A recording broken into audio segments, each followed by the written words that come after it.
ہم ہندوستان کے جملہ مسلمان جتنے بھی ہیں، ایک مرد قلندر، مرد درویش سیدی سرکار معین الدین حسن چشتی غریب نواز کے اس ہند میں رہتے ہیں۔ آپ کو پتا ہے غریب نواز کو ہند الولی کہا جاتا ہے۔ وجہ یہ ہے کہ ولی کا ہندوستان ہے، یہ نہیں ہے کہ ہندوستان کا ولی، بلکہ یہ پورا ہند ہی ولی کا ہے۔ دربار غریب نواز سے ہندوستان کو جوڑا گیا ہے، سلطان الہند بھی کہا گیا، سلطان الاولیاء بھی کہا گیا۔ لیکن جانتے ہیں ان کے آنے کا راستہ اتنا پیچیدہ تھا، جب آپ حرم کعبہ سے نکل کر مدینہ طیبہ جا رہے تھے، اس وقت آپ کی عمر تقریباً 45 سال کے آس پاس کی تھی۔ نہایت ہی عبادت گزار، تقوی شعار، 20 سال اپنے پیر و مرشد کی خدمت کر کے وہ حرم کعبہ میں پہنچے تھے۔ 20 سال کے بعد جب مسجد نبوی میں گئے تو عجیب سی کیفیت تھی۔ سلام کیا رسول پاک صلی اللہ علیہ وسلم کے دربار میں تو جواب قبر انور سے آیا، اے معین الدین تجھ پر میری سلامتی ہو، اللہ کی سلامتی ہو، جو خشکیوں کا بھی اور تریوں کا بھی تجھے امام بنایا گیا ہے۔ یہ ہندوستان کی طرف اشارہ کر کے میرے آقا صلی اللہ تعالیٰ علیہ وسلم نے فرمایا تھا کہ تجھے ہند کی ولایت دی جاتی ہے۔ اس وقت تک سرکار غریب نواز کو نہ ہندوستان آنا کبھی ہوا تھا، نہ ہندوستان کے علاقوں کو آپ نے کبھی دیکھا تھا، کیونکہ سجستان جو یہاں سے کافی دور ہے، افغان کے قریب ایک علاقہ سنجر، جہاں پر آپ کی ولادت ہوئی، وہاں سے نکل کر کے آپ نیشاپور میں آباد رہے۔ اس کے بعد 40 سال کے بعد حرم کعبہ اور حرم مدینہ میں رہے۔ لیکن اچانک یہ بات کہ تمہیں ہند کی ولایت دی جاتی ہے، ایک تعجب والی بات ہے۔ نئی جگہ پر بھیجا جا رہا ہے۔ آپ دوبارہ شام میں نبی پاک صلی اللہ علیہ وسلم کے دربار میں حاضر ہوئے، بارگاہ مصطفیٰ صلی اللہ علیہ وسلم میں دوبارہ جب حاضری ہوئی، عرض کیا آقا آپ کا حکم، اس کی تعمیل کے لیے بندہ حاضر ہے، لیکن نہ یہ فقیر ہندوستان کے راستے دیکھا ہے، نہ وہاں کے حالات معلوم ہے۔ حضور پاک صلی اللہ تعالیٰ علیہ وسلم کے دربار میں یہ اپنی بپتا سنا رہے تھے، داستان غم سنا رہے تھے، غنودگی طاری آ گئی، یعنی نیند سی کیفیت آ گئی، اور بارگاہ رسول صلی اللہ علیہ وسلم میں ایک دیوار پر ٹیک لگا کر جیسے ہی آپ کی آنکھیں بند ہوئی، رسول کریم صلی اللہ علیہ وسلم تشریف لائے اور اشارہ فرما کر پورے ہندوستان کے نقشے آپ کے سامنے کھول کر رکھ دیے، اور پھر غریب نواز کو یہ بتایا بھی کس جگہ سے تمہیں سفر کرنا ہے، کیسے تمہیں جانا ہے اور کہاں تمہارا مسکن ہوگا۔ سرکار غریب نواز فرماتے ہیں اس ایک خواب میں میں نے رسول کریم صلی اللہ تعالیٰ علیہ وسلم کے ہاتھ میں اجمیر کے پہاڑ بھی دیکھ لیے، وہاں کے قلعے بھی دیکھ لیے تھے جو موجود تھے، اور اس کے بعد پھر کس بات کا خوف ہے، کس بات کا ڈر ہے؟ جنہوں نے راستے بتائے ہیں وہ ہادی رسول، وہ ہادی عالم ہے۔ نبی پاک صلی اللہ علیہ وسلم آئے ہیں پوری کائنات کو راستہ دکھانے کے لیے، اور جنہوں نے غریب نواز کو ہند کا راستہ بتایا ہو، پھر ڈر کس بات کا؟ جب آپ بیدار ہوتے ہیں تو اپنے ساتھ 40 قطب اس اولیاء کرام کی جماعت لے کر مدینہ طیبہ سے سفر کے لیے نکلے تھے۔ جب وہ سفر کے لیے نکلے، سن 83 سے چلے تھے، تو یہاں ہندوستان پہنچتے پہنچتے آپ کو 87 یعنی 4 سال کا عرصہ لگ گیا تھا۔ 4 سال کے عرصے کے بعد آپ پہنچے۔ وہ تو پیدل قافلہ نکلا تھا، درویشوں کا قافلہ تھا، اور وہاں مدینہ طیبہ سے نکل کر بغداد پہنچے۔ بغداد میں اولیاء کاملین کی صحبت پائی، وہاں سے پھر نیشاپور، پھر اس کے بعد ہرات، اور افغان کے علاقے ہوتے ہوئے لاہور پہنچے۔ لاہور میں سرکار داتا گنج بخش عالم رحمت اللہ تعالی علیہ کے دربار میں چلہ کشی فرمائی، وہاں سے دلی پہنچے۔ یہاں یہ پورا جو راستہ ہے 4 سال کا، میرے عزیز و تاریخ میں ہے، سرکار غریب نواز جس راستے سے چلتے جاتے تھے، جو کافر یا مشرک بھی دیکھتا وہ دائرہ اسلام میں داخل ہو جاتا تھا۔ نور الہی، نور وحدت کا ٹکڑا آپ کی جبین اقدس پر ایسا چمکتا تھا کہ لوگ جو آتے وہ پھر آپ کی صحبت سے دور کوئی جاتا نہیں تھا۔ دلی میں جہاں آپ آئے، یہ ایک عجیب اتفاق ہے، اس وقت کھانڈے راؤ ایک بڑا راجہ تھا، اس کا قلعہ تھا، اس کے سامنے ہی آپ نے پڑاؤ ڈال لیا۔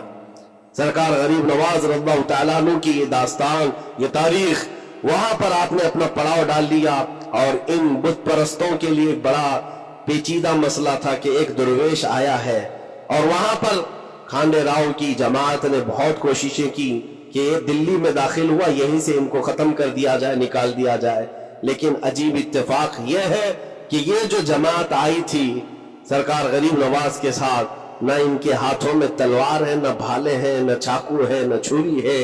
یہ تو گدڑیاں پہنی ہوئی درویشوں کی جماعت تھی. گدڑیاں پہنی ہوئی درویشوں کی جماعت جو جھولے میں سوکھی روٹی رکھتے تھے اور پانی میں بھگو کر کھا لیا کرتے تھے. ان کے پاس نہ کوئی ہتھیار ہے، نہ کوئی سامان حرب، سامان جنگ ہے. ان کو نکالا جائے تو کس بات سے نکالا جائے؟ ہمت بھی نہ ہوتی تھی. یہاں تک کہ جو آپ کو وہاں سے جانے کی بات کرنے کے لیے آتا تھا، تھوڑی دیر محفل میں بیٹھتا اور کھڑا رہتا اور کلمہ پڑھ کر پھر مشرف اسلام ہو جاتا. دلی کے اندر ایک دن کے اندر 1000 لوگ اسلام میں داخل ہوئے تھے. سرکار غریب نواز رضی اللہ تعالیٰ عنہ نے تلوار سے اسلام میں داخل نہیں کیا ہے، نہ ہی کسی کو ڈرا دھمکا کر کے. وہ سوکھی روٹی کھانے والے کس بات سے ڈراتے لوگوں کو؟ ان کے پاس کون سا ایٹم بم تھا؟ یہاں موجود جو راجے مہاراجے تھے ان کے پاس فوج بھی تھے، ہاتھی بھی تھے، گھوڑے بھی تھے، سب کچھ تھا. لیکن آنے والا مرد قلندر کیا لے کر کے آیا تھا؟ تاریخ میں بتایا جاتا ہے یہ وہ زمانہ تھا جب شہاب الدین غوری ہند کے اوپر حملے کر کے یہاں پر آنے کی کئی مرتبہ کوشش کیا. یہ افغان کا بادشاہ تھا شہاب الدین غوری. جب ہندوستان پر کئی مرتبہ حملے کر کے ناکام لوٹ رہا تھا، بیچ راستے میں ان فقیروں کی جماعت سے بادشاہ کی جماعت کی ملاقات ہو گئی. سپاہی جا رہے تھے شکست کھا کر اور یہ درویشوں کا قافلہ ادھر آ رہا تھا. دیکھا پہچانی سی صورتیں لگتی ہیں. جا کر کے ایک سپاہی نے پوچھا بابا آپ لوگ کہاں جا رہے ہیں؟ تو بابا جو جماعت میں آ رہے تھے انہوں نے کہا ہندوستان فتح کرنے جا رہے ہیں. بڑی بات ہے. گدڑیاں پہنے ہوئے، پیون لگے کپڑے ہیں، جھولیاں لٹکائے ہیں. اور اس نے دیکھ کر کے کہاں مارا؟ سپاہی نے کہا یہ دیکھتے ہو ہمارے بادشاہ کی فوج ہے، اس میں ہاتھی گھوڑوں کی تعداد دیکھو، ذرا سامان جنگ تو دیکھو، اس میں نیزے تلواروں کی چھنک تو دیکھو، اور آپ یہ چند فقیروں کی جماعت لے کر ہند فتح کرنے کی بات کر رہے ہیں. تب سرکار غریب نواز کے کانوں میں آواز آئی تو آپ نے کہا اس سے کہہ دو فرق یہی ہے، تم جب لڑنے کے لیے جاتے ہو تو یہی ہاتھی گھوڑے اور تلواروں کے بھروسے جاتے ہو، معین الدین صرف اللہ اس کے رسول کے بھروسے جا رہا ہے. ہمارے پاس جو طاقت ہے وہ اللہ اس کے رسول کے ساتھ ہونے کی طاقت ہے. آج کے زمانے میں غریب نواز کا یہ جملہ ہمارا حوصلہ بڑھا دیتا ہے. کوئی ہو یا نہ ہو اللہ ہمارے ساتھ. آج یہ حالات اگر ہمارے موافق نہیں ہے تو میرے عزیزوں نسلوں میں کوئی تو آئے گا جو صلاح الدین بن کر کے ابھرے گا. نسلوں میں کوئی تو آئے گا جو غریب نواز کا غلام بن کر معین الدین بن کر کے نکلے گا. اس لیے کہ حالات ہر وقت ایک طرح کے نہیں ہوتے. ہم نے تاریخ دیکھی ہے اور رب تعالیٰ کا قانون ہے، کبھی بادشاہوں کو فقیر بنا دیتا ہے اور کبھی فقیروں کو بادشاہ کا منصب عطا کر دیتا ہے. جب سرکار غریب نواز دلی کے سرزمین پر آپ بیٹھے ہوئے تھے اپنے صوفیہ کی جماعت کے ساتھ، ایک دسترخوان لگا ہوا تھا. دسترخوان لگا ہوا ہے، اولیاء اکرام کی جماعت ہے، ایک دوسرے سے بات چیت کر رہے ہیں. دلی میں اس وقت حالات عجیب تھے. ایک چھوٹا سا لڑکا جس کی عمر 13 یا 14 سال کی نہیں ہوگی، وہ اپنے ہاتھ میں کھٹوری اور ایک تیر اور ترکش لے کر کے سامنے سے جا رہا تھا. اولیاء کی نظر اس پر پڑی. سرکار غریب نواز نے نظر اٹھا کر دیکھی. اور سامنے سے مجمع سے جانے والے بچے بہت سارے ہوتے ہیں، کوئی آیا گیا، لیکن غریب نواز نے نظر اٹھا کر دیکھا اور پھر صوفیہ کی جماعت سے کہا کہ دیکھنا یہ کل دلی کا بادشاہ بن کر کے نکلے گا، ہندوستان کی پوری سلطنت اس کے پاس ہوگی. تاریخ میں موجود ہے غریب نواز کی زبان سے نکلا ہوا یہ جملہ. وہ لڑکا کوئی اور نہیں تھا، سلطان شمس الدین التمش، جو ہندوستان کا طاقتور بادشاہ بن کر کے نکلا تھا. ہاں وہ جس کو چاہے نواز دے اور جس کو چاہے اٹھا دے. آپ دلی کی سرزمین سے جب اجمیر معلیٰ پہنچے تھے، یہ تقریباً 7 مہینے کا سفر تھا غالباً. اس سفر کے دوران کئی ہزار لوگ اسلام میں داخل ہوئے تھے اور آپ کو اس کے بعد کی تاریخی حالات معلوم ہے. جادوگروں نے مقابلہ کیا، راجوں مہاراجوں نے، بادشاہوں نے مقابلہ کیا اور فوج نے مقابلہ کیا. نہ جانے کتنے لوگ. ایک بار تو ایسا ہوا کہ انا ساگر کے اس پہاڑی پر آپ ذکر میں مشغول تھے. راجے نے کئی مرتبہ یہ سوچا کہ ان کو مار کر کے یا کسی طرح سے بھگائے، لیکن جب نہیں ہوا تو راجا سے کسی نے کہا یہ منتر والا کوئی فقیر ہے، اس کا توڑ منتر والے سے ہی ہوگا۔ تو اس وقت جو بہت بڑا ان کا ایک منتر جاپ کرنے والا پجاری تھا، اس وقت اس تاریخ میں اس کا نام رام دیو بتایا گیا ہے، یہ والا نہیں ہے، اس زمانے کا تھا۔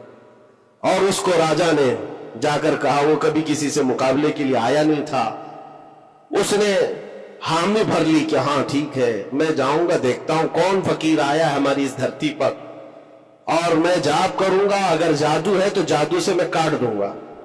اس نے تقریباً اپنے ساتھ 400 یا 500 پجاریوں کو لیا، اور جب وہ آیا تو سرکار غریب نواز کے ساتھ 2 ہی خادم تھے، آپ کے ساتھ صرف 2 خادم بیٹھے ہوئے تھے۔ کہا کہ حضور بہت بڑا مسئلہ ہے، پجاریوں کا جادو ہم پر حملہ آور ہے، ان کا جادوگر حملہ آور ہے، اور مقابلے کے لیے وہ لوگ میدان کے قریب آ چکے، پہاڑ کے نیچے ہیں، آپ اپنے چلہ گاہ سے اٹھتے ہیں جہاں پر آپ عبادت کر رہے تھے۔ کہا ٹھیک ہے ہم جاتے ہیں۔ اور اس کے بعد سرکار غریب نواز نے کہلا بھیجا اپنے خادم سے، کہو کہ وہ اپنا منتر پڑھے، ہم اپنا منتر پڑھیں، وہ اپنا منتر پڑھیں جو بھی ان کے جادو کا ہے۔ اب جب وہ پنڈت نے، پجاری نے دیکھے بغیر اپنے سارے پجاریوں سے کہا کہ جیسے ہی وہ درویش آئے گا، وہ فقیر آئے گا، ہمارا یہ منتر ہے، یہ پڑھنا، وہ آگ میں بھسم ہو جائے گا، دنیا دیکھے گی۔ سبوں نے کہا ٹھیک ہے، لیکن ابھی کسی نے دیکھا نہیں تھا۔ لیکن جیسے ہی وہ اپنی جھوپڑی سے یہ مرد قلندر جلوہ رسول لے کر کے نکلا تھا، جمال رسول لے کر نکلا تھا، بیٹا ہے کس کا؟ حسن و حسین کا بیٹا ہے، فاطمہ زہرا کا بیٹا ہے۔ جیسے ہی باہر آئے، وہ منتر جو سکھایا گیا تھا سب کے قریب قریب آئے، 400 لوگوں نے وہ غریب نواز کی پیشانی کو دیکھ کر منتر پڑھنا شروع کیا۔ اور منتر کیا تھا؟ ان کی زبان سے لا الہ الا اللہ، لا الہ الا اللہ، لا الہ الا اللہ۔ لوگوں نے کہا یہ ادھر کیسے آ گیا کلمہ؟ اور جا کر اس رام دیو سے کہا گیا، اس نے کہا کہ یہ 400 کے 400 لوگ تو کوئی اور ہی کلمہ پڑھ رہے ہیں، کوئی اور ہی کلمہ پڑھ رہے ہیں۔ وہ اتر کر کے آیا ہاتھی کے کجاوے سے نیچے، اور سرکار غریب نواز کو دیکھا تو اس نے کہا یہ جھوٹ نہیں کہہ رہے، میں بھی وہی پڑھتا ہوں جو یہ پڑھ رہے ہیں۔ آپ کو تاریخ میں پتا ہو کہ اس کا نام سرکار غریب نواز نے شادی دیو رکھا اور اپنے مریدین میں شامل فرمایا، اور زندگی بھر سرکار غریب نواز کے خلفاء میں اور آپ کے خادموں میں شامل رہا۔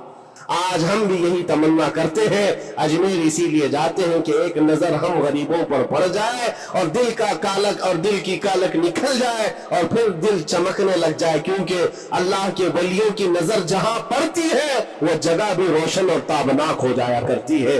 مولا کریم سرکار غریب نواز کی نسبتیں زندگی بھر ہمارے ساتھ قائم و دائم رکھے، اور پھر اپنی نسلوں کو بھی اللہ تعالیٰ ان کی غلامی میں شامل رکھے۔